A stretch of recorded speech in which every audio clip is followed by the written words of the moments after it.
You might be hearing the terms lately, buyers and sellers market. What does that mean? We'll talk about that coming up next.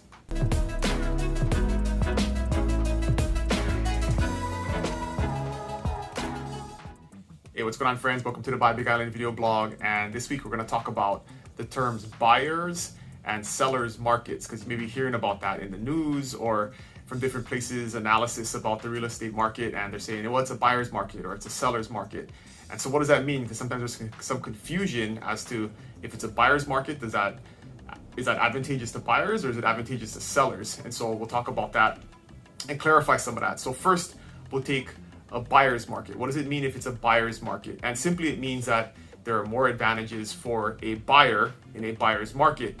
And what causes a buyer's market is if there is more inventory, there are more homes on the market than there are buyers, and so there's more supply and less demand, right? So basic economics, when there's an increase in supply or an abundance of supply and there's not as much demand, prices fall. It's a very basic fundamental of economics. And so in a buyer's market, it means there's many homes on the market, but there's not that many buyers who want to buy those homes.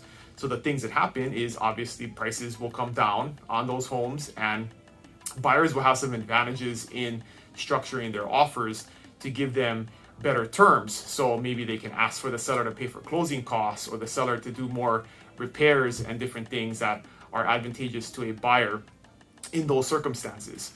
On the flip side, if it's a seller's market, that means that there is a shortage of inventory homes. There's not that many homes on the market, but there is a abundance, there's a oversupply of buyers in the market who want to buy those homes.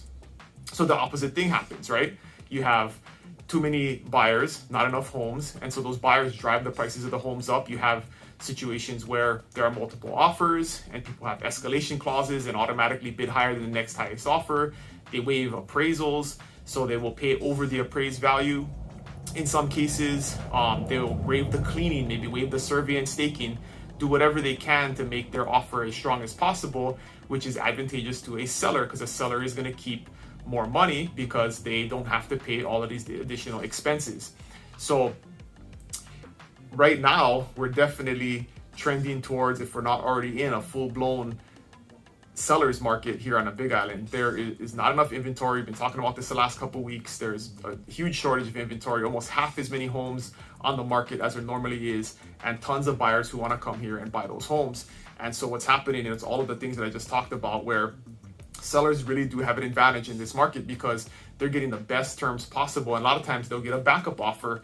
And so they have more leverage over the buyer not asking for different concessions because they have somebody waiting in the wings who's ready to take that buyer's place if that buyer cancels. So you really want to look at the market conditions, talk to a professional who does it on a daily basis and can explain the market conditions to you, and take that into account when you're making your offer, because if you're not taking the market conditions into account, you may not be putting yourself in the best position possible to get your offer accepted. You can't be asking for a bunch of crazy concessions as a buyer if you're in a seller's market, because the seller is just going to disregard your offer, go to the next one that isn't asking for those same concessions, and go with them. So you gotta be smart about the way you structure your offers and have somebody that's helping guide you through that to make sure that you're doing the right things possible. And some small tweaks, you can offer to pay for maybe the termite inspection, which is a small $250, $300 charge, but that may make the difference between you and another offer and where that buyer or that seller chooses to go with, because your offer may be stronger than the next competing buyer. So if you have any questions, you can always put them in the comments or reach out to me at dylan@buybigisland.com. Thanks for watching. See you guys next week. Aloha.